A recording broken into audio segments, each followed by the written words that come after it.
This is a behaviour change program for domestic violence. It supports those waiting to get into the full men's behaviour change program, which can take quite a while, waiting to get to the interview stage, then the acceptance, and then the starting of the 5-month program. This takes the content out of that men's behaviour change program and delivers it in a one-on-one video. It's a self-awareness domestic violence behaviour change program. The full men's behaviour change program covers the following 7 topics. Number 1, understanding family violence, including coercive control, understanding anger and how it is used for control, understanding abuse and its effect on families, physical, sexual, emotional, psychological and economical, accepting responsibility for behaviour, strategies to support responsible behaviour, understanding healthy relationships, and improving communication skills.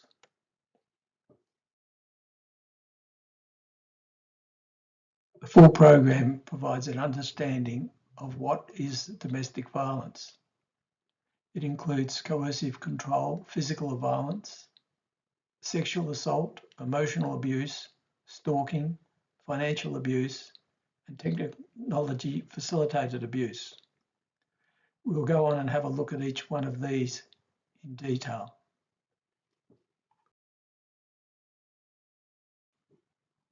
Controlling behaviour, also known as coercive control, makes you do or believe things you wouldn't normally. Examples are telling you what you should wear and how to behave, monitoring your activity throughout the day, isolating you from your support system. An abusive partner will cut off from friends and family, or limit your contact with them. Gaslighting, where the abuser makes you doubt your own truth, experience and sanity by insisting that they are always right, coercing you to take care of all domestic duties, turning your children against you, controlling aspects of your health and your body, threatening your children or pets as an extreme form of intimidation.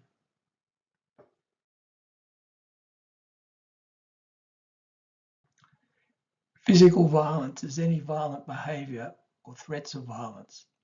It can be directed at you, your children, or other family members, friends, pets, or property. It might be hitting, kicking, pushing, choking, threats of violence, or intimidation.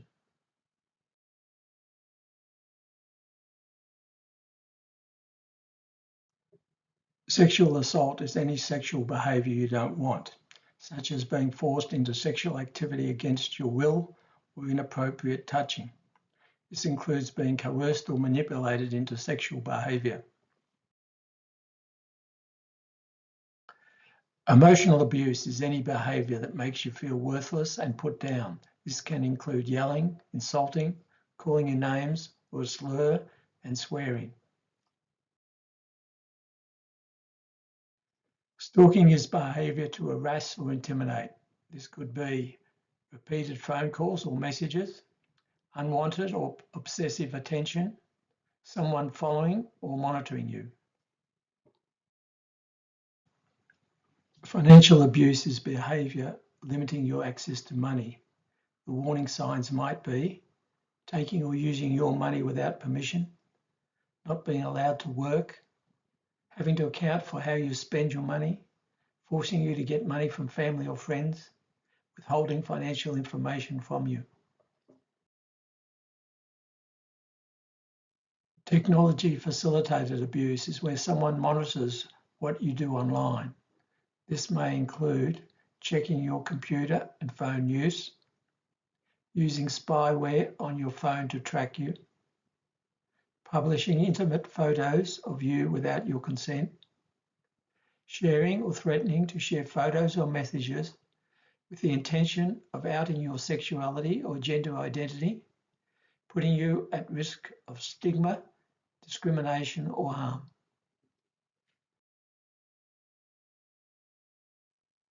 In understanding domestic violence so far, there's two main drivers. There's control, the need for control, and there's the excessive use of anger. In the cognitive principle matrix, we say that negative behaviours can be normal. They can actually follow a process which will fix a problem. But if they're used incorrectly, they'll cause a problem. So you can see in this diagram of negative principles, the ones in the circle, they have a purpose. Unless you're under physical attack, fear is a warning that you're under attack, an emotional attack. Anger is a defense. How do we defend ourselves against that attack? Sadness is the hurt. I feel sad that I was attacked. Critical is the response. Why was I attacked and how do I fix it? And then you go on to the fix. So in the head, you may be confused while you're learning to fix it. In the heart, you might feel anxiety, waiting to fix it. In the gut, you might feel guilt, waiting to fix it. But if you go through all those negative principles in the correct manner, you will fix the problem and move on. But that's not what happens in domestic violence. The fear becomes paranoid fear. The anger becomes rage. The sadness gets caught up with other issues and becomes complicated grief. The verbal abuse arises from being critical. The confusion causes hopelessness. The anxiety causes panic and the guilt causes shame. And from those, domestic abuse arrives. And when it arises, it doesn't just follow that circle around. It can jump backwards and forwards or get stuck in one particular negative principle before it gets out of control. We'll have a look at now at 10 types of anger and see how they arise from this model.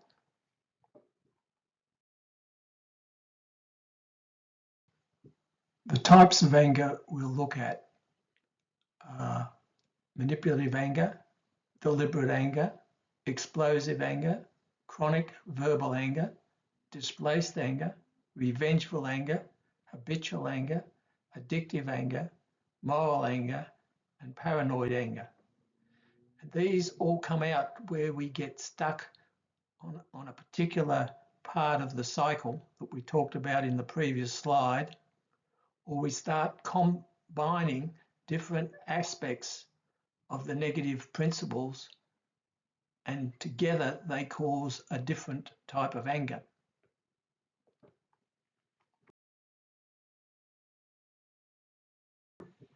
So manipulative anger is controlling others to get your own needs met without considering the needs of others. Example is making up a story which didn't exist, creating confusion through lying so that the perpetrator is the only one in control. It comes from an emotional fear converted to some fantasy combined with anger and being critical.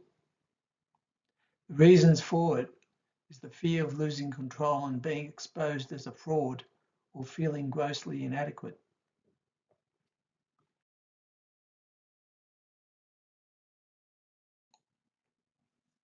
Deliberate anger can be the most dangerous of all the angers because the person is not doing it because they're out of control. They're actually in control. They're controlling others to get their own needs met without considering the needs of others. They're getting angry so that others will back down and get their needs met, particularly those who don't like anger in their lives. It comes from greed and self-centeredness. It's not driven by negative emotions. It's a strategy that gets needs met. It's manipulative control by the self. Explosive anger is really an energy problem. Anger will arise quickly, even over small issues, but falls equally quickly. It involves blaming others for being a few minutes late over some unimportant event. It's anger mixed with being critical. It's habitual anger, learned behaviour to release frustration and get needs met. But it's not easily controlled with behaviour techniques because the body produces excessive negative energy. So behaviour techniques won't work with explosive anger. So in the anger management course, we came up with a specific technique to control explosive anger.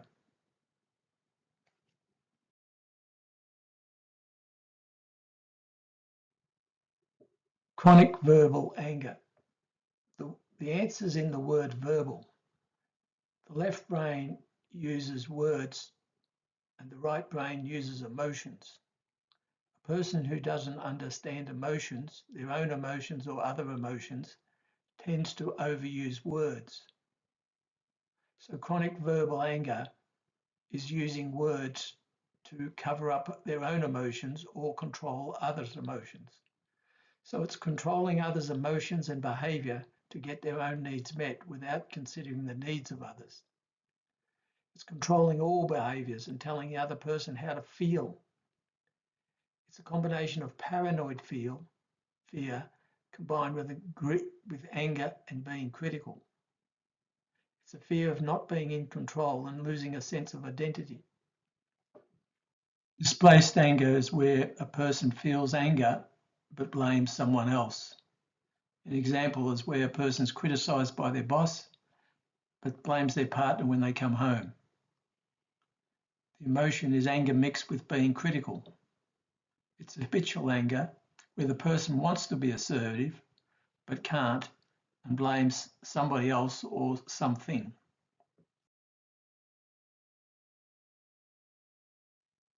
Revengeful anger is one of the most common types of anger in severe domestic violence. The anger arises out of resentment for being hurt, requiring the other person to be hurt to the same degree or more.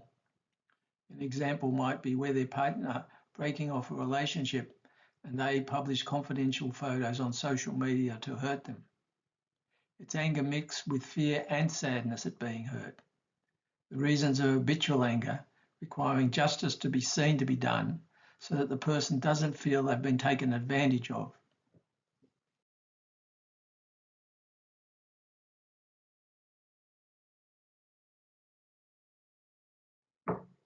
Most angers are habitual, but this one is just accepted. This is who I am. It has been learned, the anger cycle, which is lack of respect, frustration, anger, then abuse. An example where a person gets angry over minor feelings, if not being respected, or frustrated at things not turning out as expected. It's anger being mixed with critical. The reasons are habitual anger with no awareness or education of an alternative to anger. There's a lack of evaluation, self-control, and commitment to fix the problem.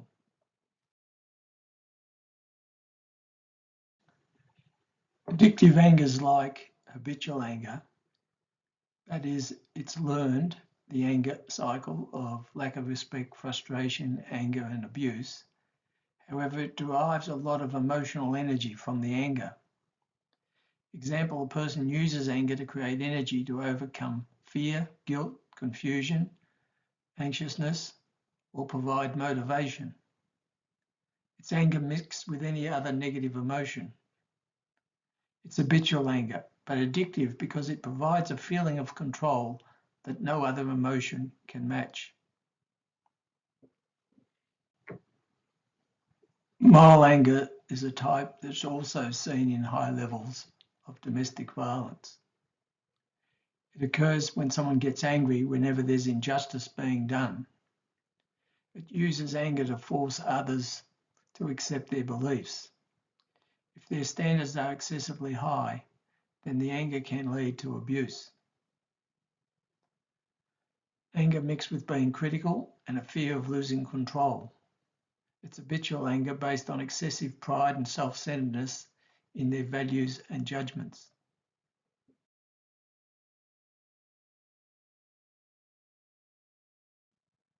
The final type of anger is paranoid anger. This is fear-based anger, which is not logical. They don't realise their own fear has been projected onto others. An example is fear-based fantasy,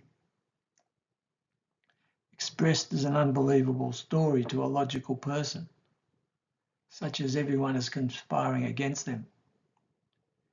It's anger combined with paranoid fear, rejection of self and others. The reasons they do not trace themselves or anyone else. Module 3 looks at the drivers of violence. It's where there's a breakdown in the two rules shown below, influence versus concern and control versus responsibility. In this module, we'll have a look at the core beliefs, either false or extreme, which cause those two rules to be broken.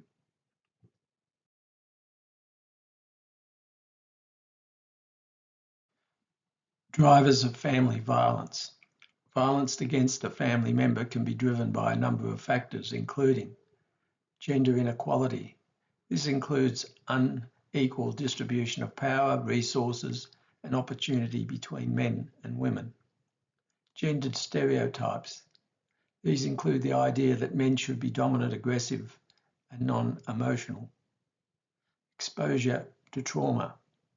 This includes child abuse, neglect, and bullying. Poverty. This can exacerbate the impact of the other factors. Mental health. This can include symptoms of depression and anger.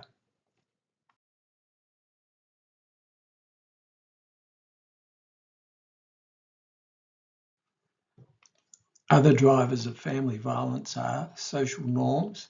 These include gendered roles and heteronormative identity. Peer pressure.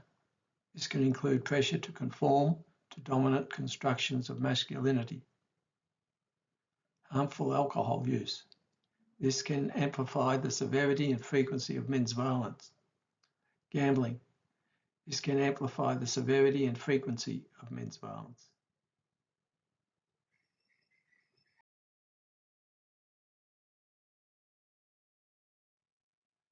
In the full 20-week men's behaviour change program, they talk about patriarchy and violence and make the following points. Patriarchy describes the structuring of society on the basis that men are primarily responsible for and in charge of their families, and that women are inferior to men and should meet the needs of men. While our society has made some moves from patriarchal practices, everyone in our culture is influenced by patriarchal beliefs, practices, symptoms, and ideas. Patriarchal practices can underpin violence and give men the idea that their rights, feelings, and needs come before women.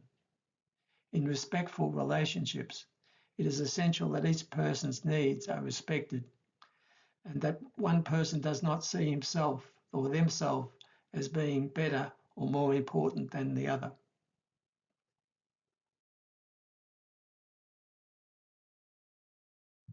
Other core beliefs which contribute to family violence.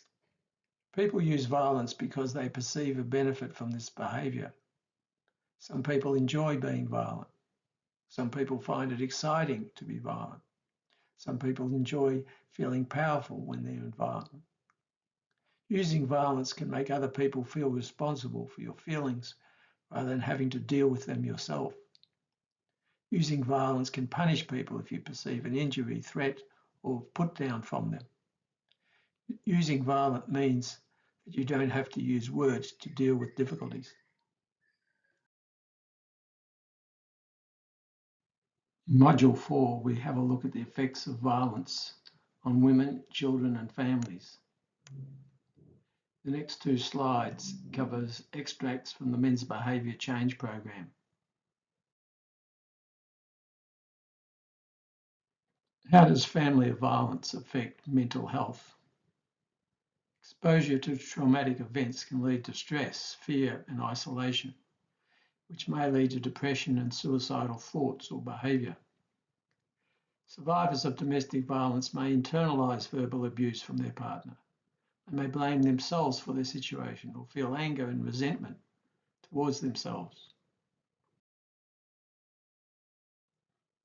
Effects of violence on children. Exposure to violence can have severe and long-lasting effects on children, including mental health issues like depression, anxiety, and post-traumatic stress disorder, impaired cognitive development, behavioural problems, difficulty forming healthy relationships, increased risk of substance abuse, and a higher likelihood of perpetrating violence later in their life. Essentially, it can disrupt their emotional, social, and cognitive development significantly. This chart has been prepared by the Cognitive Principle Matrix. It's about dysfunctional teams or families and shows the effect of violence. In the outside boxes, we have the 4 relationship principles of a solid family, which is trust, respect, acceptance, and commitment. But over time, using dysfunctional behaviours and violence, there's a breakdown in trust, which becomes fear, then paranoid fear. The respect becomes anger or rage within the person. The acceptance becomes criticalness or feels of rejection. The commitment becomes anxiousness or guilt and shame.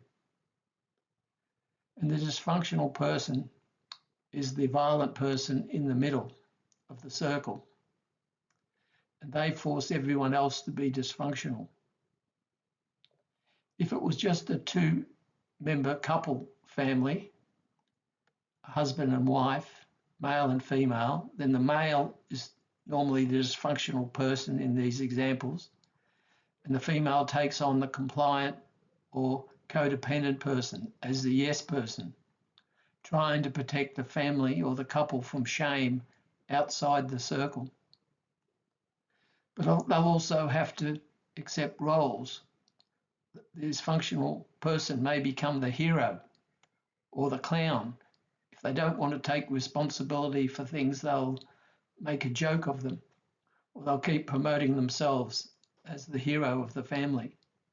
While the yes person, the codependent, will become the scapegoat or get shut off and lost. If there's children involved in the family, then some children can be used as the hero, not within the family, but outside the family. The dysfunctional person will use anyone to promote themselves. So outside the family, they'll talk about the hero son, but inside the family, that person could be a lost person and just ignored. Likewise, some child might be the scapegoat, blamed for everything. Some people in the family will just be lost. They'll be shut out. And that occurs when you look at these purple triangle boxes. These are some of the techniques that the dysfunctional person, the abuser, uses. They'll form triangles. They'll bring somebody else into the triangle and attack a third party.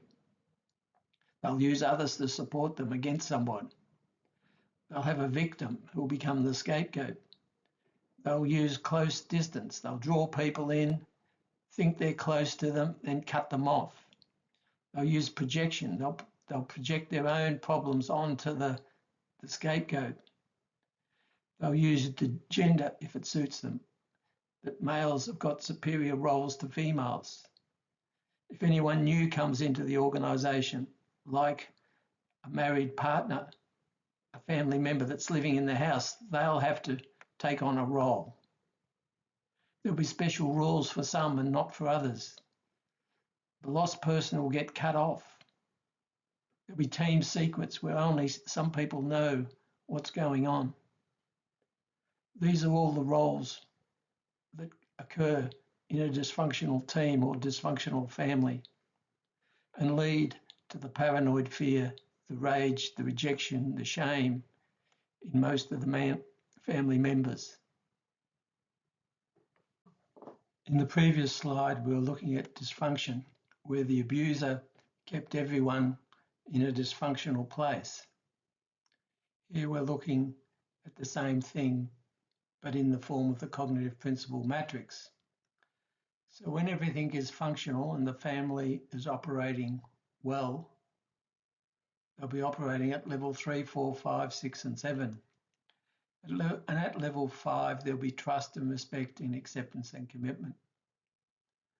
But in all families, sometimes negative things happen and somebody lies and there's fear generated, but they restore courage and speak up, be honest, and the trust is restored.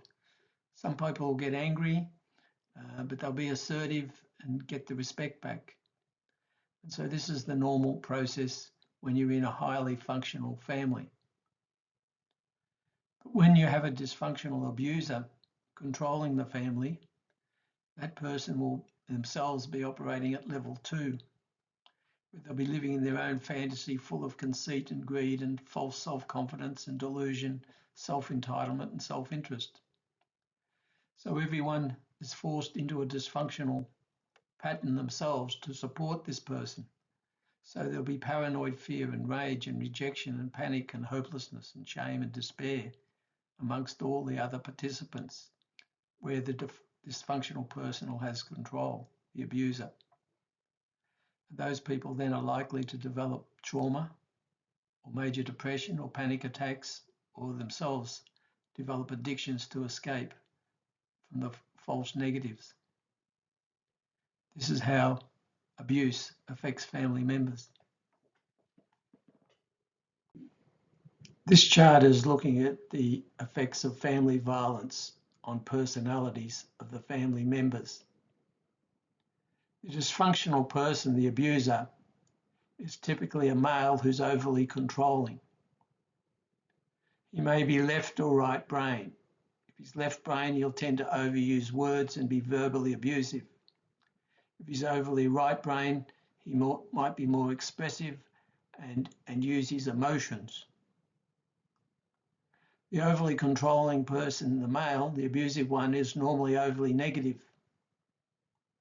But he can be overly positive, as we've seen in the previous chart, if he's operating on level 2 as a high-level narcissist, pretending it's called a false positive. It's overly positive, that everything he does and says is right. And while he takes that position, whether he's left or right brain, overly positive or overly negative, the other members of the family are forced to dysfunction their personality. So one person might become overly responsible, particularly the yes person, the codependent, trying to please the overly controlling person. The overly avoidant person will have anxiety, trying to escape the abuse. The other overly avoidant person will have depression, trying to avoid the overly controlling person. And it doesn't matter whether they're left or right brain or overly positive or negative. Whatever that is, that'll become exaggerated where the overly controlling person is the dominant and abusive partner. In Module 5, we're looking at positive change in behaviour. And we're trying to get the correct understanding of the two rules, influence versus concern and control versus responsibility. We'll now have a look at how to do that.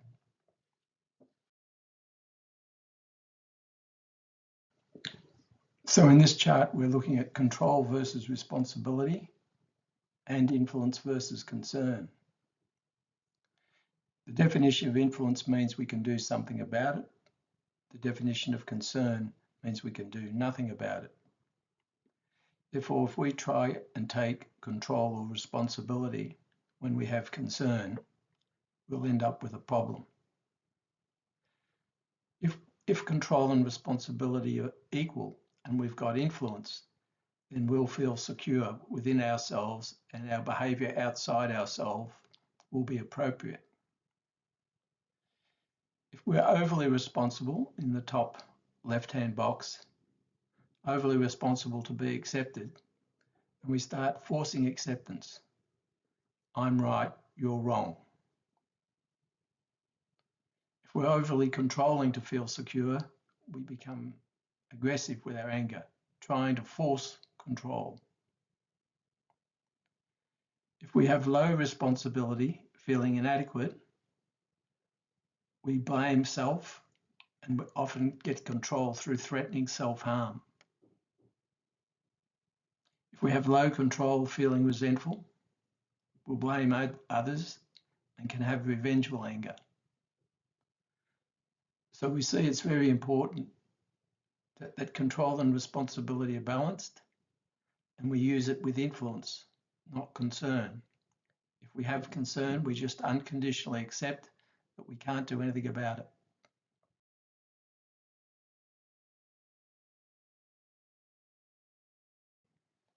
So we need to move out of our area of concern and move into our area of influence. So we've got to stop going over the past. If onlys, if only this, if only that. The past is only for knowledge. Stop going over the future, the what ifs. What if this happens? What if that happens? The future is for planning. Stop criticizing yourself, only your mistakes. Mistakes should create guilt, which you learn from and correct, whereas self-criticism creates shame, which leads to failure and resentment. Don't accept more responsibility than control over a situation. Don't have more concern than influence over a situation. Reduce pride. Excessive pride leads to stubbornness and limits new knowledge. Pride causes comparisons which result in anxiety.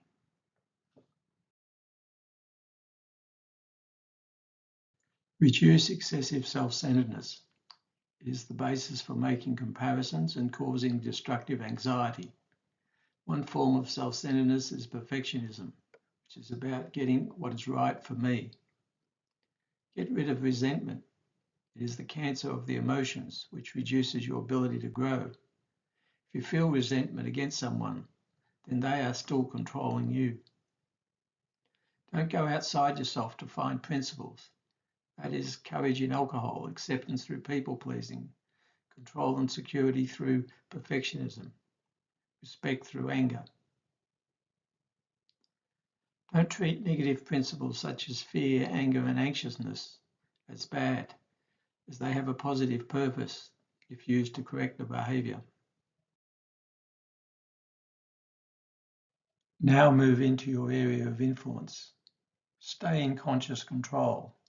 Do not give up control to the subconscious mind or to other people. Develop positive thinking, that is love, peace, joy, courage, trust and commitment, etc. Develop assertiveness. Speak and act with conviction, which is based on the truth and acted upon using principles of courage, commitment, patience, self-control, etc. Attack the behaviour, not the person. Don't make it personal or take it personally. Develop your influence to take over your concern. Otherwise, reduce your concern using acceptance. And you allow your concerns coming from your subconscious to sit in your conscious mind without responding to it.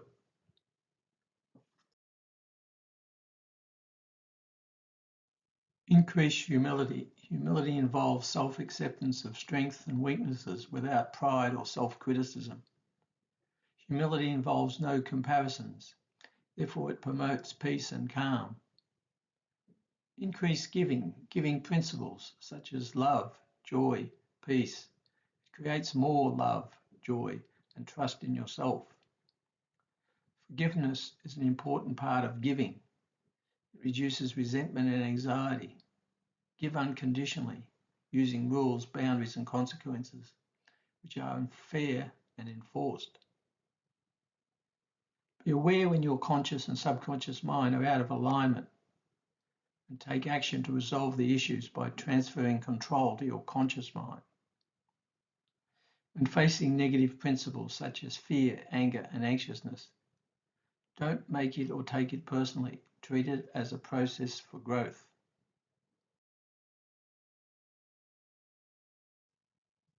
In the previous slide, we said we should use principles to grow influence. We shouldn't take negative things personally. If we sit on 3 at level 3, say fear, and take negative things personally, we'll drop down to paranoid fear, or the anger will become rage, or the criticalness will become rejection. We don't want to have concerns, we want to grow. So if we have fear, we want to grow courage, and that'll give us more trust. Therefore, we'll seek the truth and have hope, knowing that we're going in the right way. When we have anger, we grow assertiveness and respect and use integrity.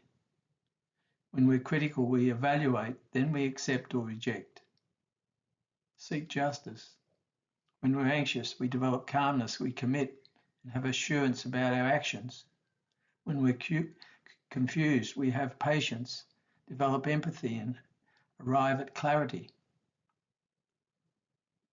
So we're moving upwards. When we're on level 4, we're developing courage, which develops self-control and patience and calmness and assertiveness. Then we get to relationships and we use unconditional giving. We give trust, respect, acceptance, and commitment. And then we have gratitude with the truth, wisdom at level 6. So we're always growing. We're using our spiritual principles right at the top, level 7, through that unconditional acceptance when we have concerns, through humility when we're at level 2 and overinflated self-ego, forgiveness at level 3 when we forgive the person but not their behaviour, suffering at level 4 where we grow, suffer and grow, don't suffer and blame and drop down to level 1. This is how we grow and have influence. So in order to have influence, you need to address these 4 elements. The first element, as we said in all relationships, the relationship principles are trust, respect, acceptance, and commitment. When they apply to yourself in terms of having influence, you've got to trust and respect yourself, that you can do the job, and then you've got to accept and commit to yourself that you want to do the job. So you've got to have motivation. So you need the 4 principles of trust, respect, acceptance, and commitment. With trust and respect, you have to gain knowledge, skill, and experience. There's no shortcut to knowledge, skill, and experience. It just takes time and effort. It's a necessary part in building trust and respect, and it's an ongoing process. The next thing is to accept and commit. That is a decision that can be made fairly quickly and fairly simply. You just have to do it. But once you accept and commit, you have to follow the rules, the boundaries, and the consequences. If you work in a role in a business or an organization, the rules become the policies and procedures, and the boundaries become your job description, and the consequences are whatever the rules, if they're broken. So you need to follow rules, boundaries, and consequences. Consequences have to be fair, they have to be escalating, they have to be consistent. The third element is core beliefs. You've got to have core beliefs based on principles. The principles we've talked about in the matrix. The relationship principles, trust, respect, acceptance, and commitment. There's core beliefs about those. What is your core belief about trust? Everyone's different, but they should always have their own beliefs, core beliefs about the principles that they abide by. The last element is impulse control. That's what we call the influencing principles, the courage, the patience, the self-control. So if you can trust and respect yourself, you accept and commit to the goal, and you have core beliefs to support you, and you have strong impulse control, you have a high probability of getting to the goal. That's how you have influence.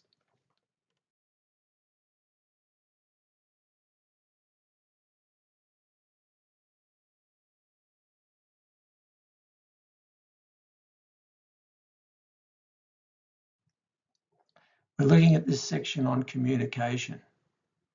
There's 5 levels of communication, or 5 types. They're in a hierarchy. Throughout this course, we've been talking about control and responsibility. Often control is about winning. So we'll use the concept of winning to describe these 5 levels of communication. So on the bottom level, argument resulting in abuse is I win, you lose, and it's personal. I don't care about the topic. As long as I win and you lose, that's all I'm looking for in terms of a result. So I'll become abusive if I'm forced to use abuse to win the argument. The second level, it's a discussion ending in an argument.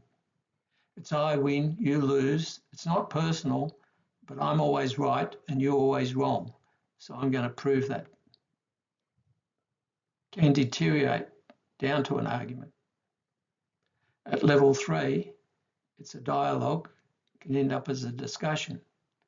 As a dialogue, it's I win, you win, because we're looking for the best solution to the problem. If we can't get to the best solution to the problem, it's just that I agree, for example, I agree that red's the best colour, you agree that green's the best colour, we just agree to disagree, and that's the end of the dialogue. But we're always trying to come up with a better solution, a win-win for both of us. At level 4, it's called empathy. It's a I win and you have 2 wins. Example of empathy is we're both going out for dinner to a restaurant. So it's a win for both of us. You want to go to Japanese, I want to go to Chinese. So we go to Japanese, so I give you 2 wins. The win of going out, which is a win for both of us, but going to where you want to go. This is using empathy. At the top level, it's 2 wins to 2 wins. We're at such a good place that we don't have to communicate with words. We work so well together, things just happen. A bit similar to the best 2 doubles players in the world playing against the best 2 singles players in the world. When they're on the court together, even though the single players may be better than the doubles player, when they play a doubles match, they form a team. So when they hit the ball down the middle of the court, the best singles players go and clash because they don't work as a team. Whereas the best doubles players, their bonding is so strong, they just know who's going to go for the ball. They don't have to speak. This is bonding. So this is just repeating what was on the previous slide. Communication about winning. So at the bottom level is I win, you lose, and it's personal. Level 2, I win, you lose, and it's not personal. Level 3, I win, you win. It's a dialogue. Level 4, I win, you have 2 wins. It's good for both of us, but better for you than me. And level 5, 2 wins for both of us. Bonding, no words are spoken. It's based on unconditional giving, trust, respect, acceptance, and commitment.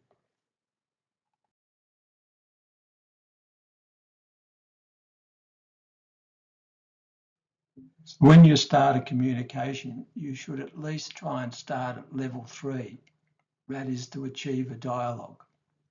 So we'll go through the steps of how to achieve a dialogue. Both parties need to prepare themselves emotionally by finding and giving trust, having influence, being prepared to use the dialogue process to build their relationship while searching for the truth or the best solution. Also, they need to be humble, being prepared to give and forgive. This is the preparation. Step 2, they both have to agree on attitude. Both parties are to use the above principles during the dialogue, otherwise the dialogue ends. Step 3, they agree on the goal, which is the purpose or outcome that the dialogue needs to be agreed.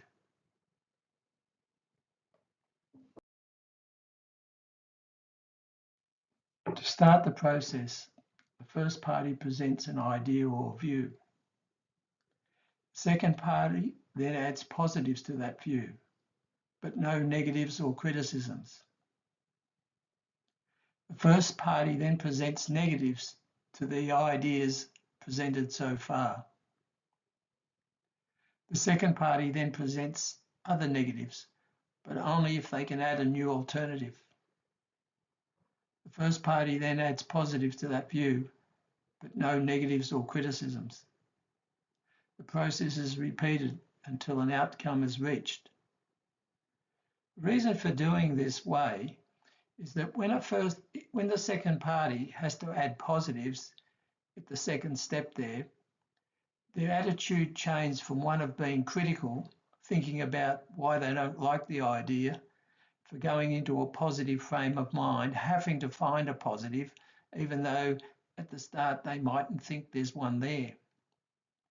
And the reason in step 3 in the process, the first party has to present negatives is that they have to be open to change, and therefore they have to present negatives about their own ideas. These two things are a good start to a dialogue. In ending the dialogue in step 4, the dialogue ends when both parties agree they have an acceptable solution, or they agree they have different views on the outcome and can't resolve it. There is 4 courses in the total domestic violence course. We've just completed the behavioural change course. The other 3 courses are the anger management course to control anger, the addiction course because control is an addiction in itself, and the codependency course to understand how relationships are meant to be positive. Some people may have started with those courses and this is their final course, whereas others may need to move on and do any one or all 3 of those courses. We'll now have a look at how they relate to each other in the other 3 courses are called the anger course, the addiction course, and the codependency course. The anger course causes the abuse, the abusive behaviour in this program. With the addiction course, we're looking at 3 factors that affect addictions. 1, there's a compulsion to do them. Secondly, we can't stop doing them. And thirdly, there's a negative outcome from doing them. So it becomes an addiction in itself. So the anger abuse is in effect an addiction. We've seen in the cognitive principle matrix that false positives in level 2 and there's false negatives in level 1. What happens with codependency is the codependent person has false negatives, but they try and support the false positives in the addictive person who may have the abusive behaviour or whatever their addiction is. So the three elements of anger, addictions and codependency become interrelated. That's why we look at those when we're looking at a full domestic violence course.